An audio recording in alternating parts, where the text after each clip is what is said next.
Okay, what's a castor oil pack?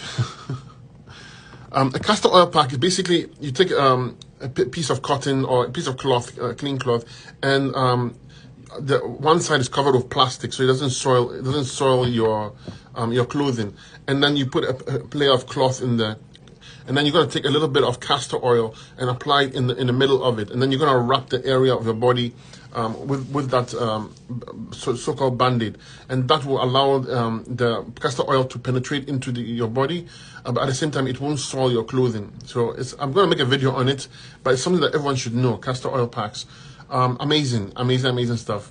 It takes, I told you, consistency and persistence. If you don't persist or use it consistently, you won't get benefits.